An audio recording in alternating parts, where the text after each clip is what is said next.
Good morning and happy Mother's Day. I wanted to mention too that Aaron Kuhlman, who's director at our first service choir so well and so faithfully, at least this past year, is graduating this Friday from K-State. Her major is music. She'll be gone this summer, but she'll be back next fall. That's the important thing. But Aaron? Aaron's from Scranton, Pennsylvania. You remember that program called The Office? Yeah. Did you try out for that program at all? You out there? No. One of our members sent me a timely, clever quip yesterday in wake of the fact that it's finals week at Kansas State. Here's a variation of his quip. The reason that older people step up their Bible reading in their later stages of life is that they too are cramming for their final exams. Well, we know that children have a way of expressing themselves to their mothers in very creative ways, especially in their notions of God. One child said to his mother, "When I get to heaven, do I get to hug God or just shake his hand?" That's the story. During bedtime prayers, one little girl said to her mother, "If God is way up there, then shouldn't I pray just a little louder?"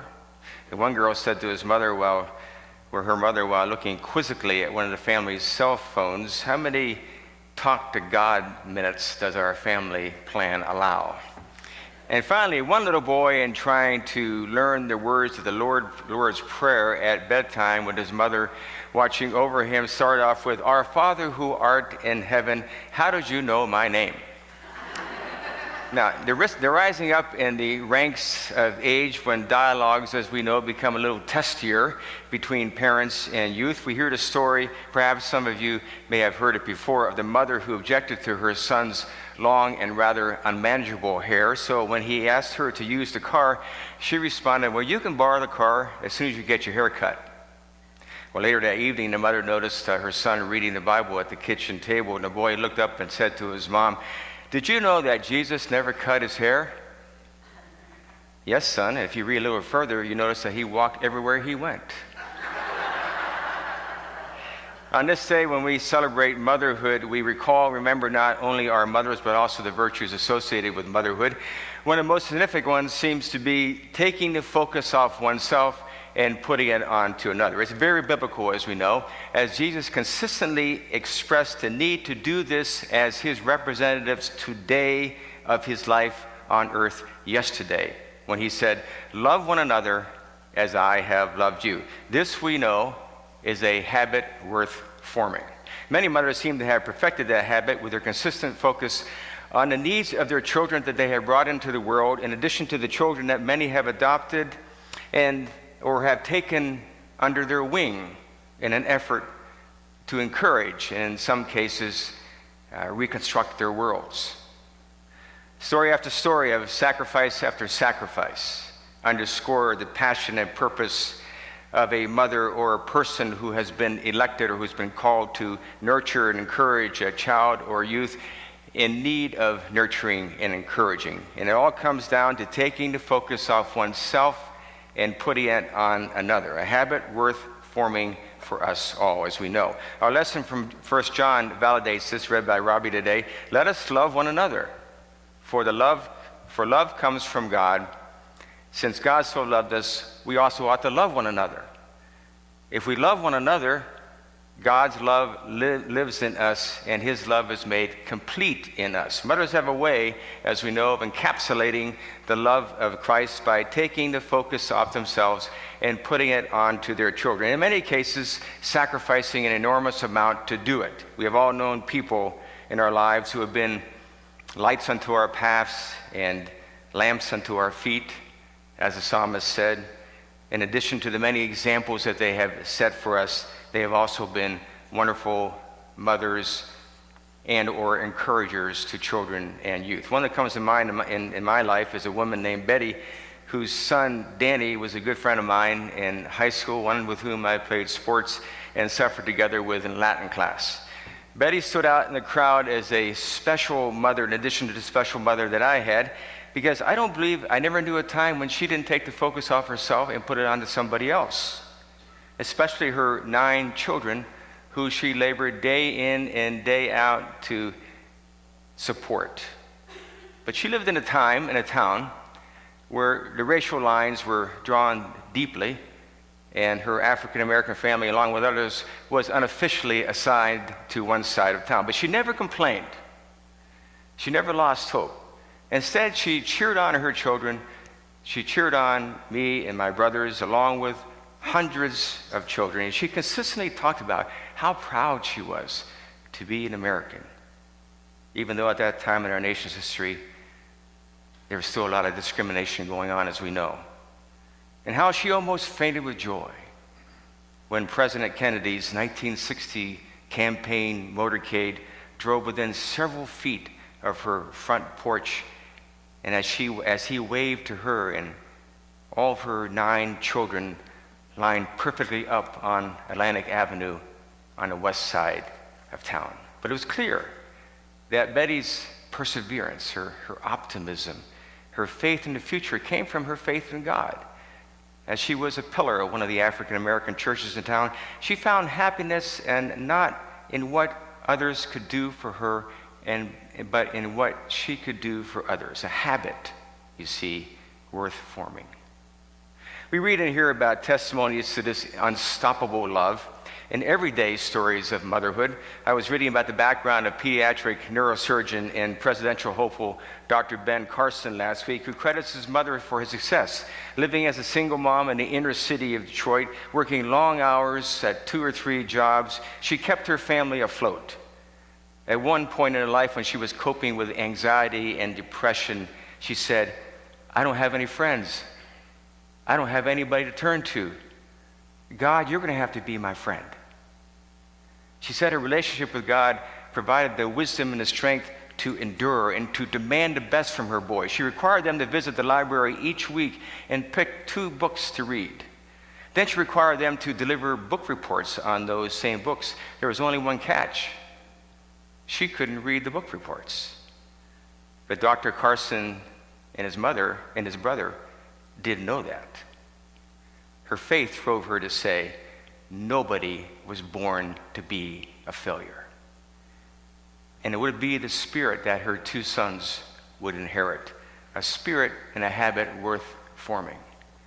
Now, when we consider the pure in heart part of our text this morning, we should know that when Jesus delivered this beatitude, he was perhaps meaning that we truly see God when we have the desire to please God. Anybody can please themselves, but it's a real challenge to please God because it requires you and I to take the focus off ourselves. And we please God by advancing his kingdom. And we advance his kingdom by setting an example of the joy of loving one another as he has loved us. And in his continuation of the Sermon on the Mount, Jesus urged his followers to be lights of the world. Don't hide your lamp, he said, under a bushel, but put it on a lampstand where it shines before everyone in the house, so that seeing your good works, they will give praise to your Father who is in heaven. You don't think that's what happened when the apostles fought tooth and nail in order to secure a foothold for Christ's kingdom? Their courage and their conviction and their honor in the aftermath of the resurrection lit up the villages and the valleys and the mountaintops, so much that the good news spread like wildfire through the wayward streets of Jerusalem. We've been watching the Sunday night AD series on one of the network channels, and the story of the book of Acts in the Bible. Some of you perhaps have seen at least some of them. And one of the things this dramatic reenactment of the persecuted lives of the apostles has done for us is to, even though it's Hollywood, has further validated the enormous pain and sacrifice the Christian community endured in order to keep the faith alive in the face of insurmountable odds. When Stephen blurted out his testimony of faith amidst the opposition of the religious rulers, and then was dragged away to be stoned, the passion was palpable, the courage convicting, the undaunted defense of Christ dramatic. I see heaven open, said Stephen, and the Son of Man standing at the right hand of God. You see, the scene dramatically illustrated the love the early followers had for Christ, and the love they had for his example of taking the focus off himself and putting it on to others.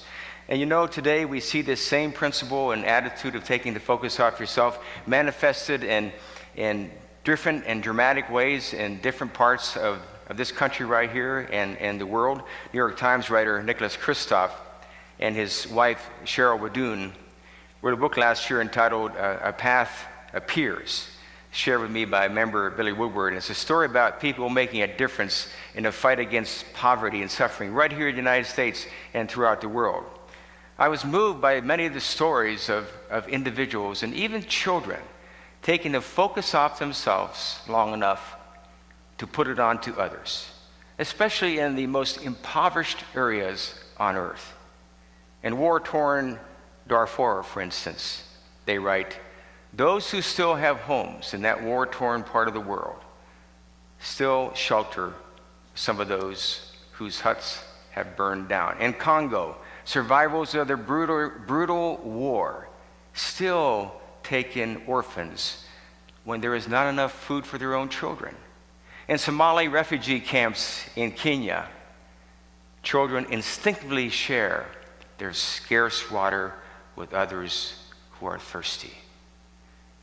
The authors share a poignant story of a boy named Ethan in the Dominican Republic who was befriended by a Habitat for Humanity volunteer. The man noticed that when the boy wore a shirt, it was always the same dirty one, the same tattered one. And a box of used clothes had been left at the camp, and the volunteer found 2 shirts that were in reasonably good shape and would probably fit the boy. So he gave them to the grateful boy. But a few days later, he saw another boy wearing one of the shirts that he had given to the original boy. And when he met up with Ethan, the volunteer explained, the shirts were meant for you, just you. Ethan looked at him and said, but you gave me 2. Meaning, of course, that one was enough. Someone needed the other one. And so we see the love of Christ particularly looms large when we watch others, even in their own poverty, take the focus off themselves and put it on to others. You know, no one knows the extent of poverty that our own Lord and Savior experienced, but it's probably safe to say that his ministry not only depended on the grace of God, but depended on the generosity of others. This is revealed in the scriptures when Jesus says, foxes have dens and birds have nests, but the Son of Man has nowhere to lay his own head. Even in his uncertainty about whence the next roof would come over his head, Jesus insisted on focusing on others when he said, the Son of Man came to serve and not be served.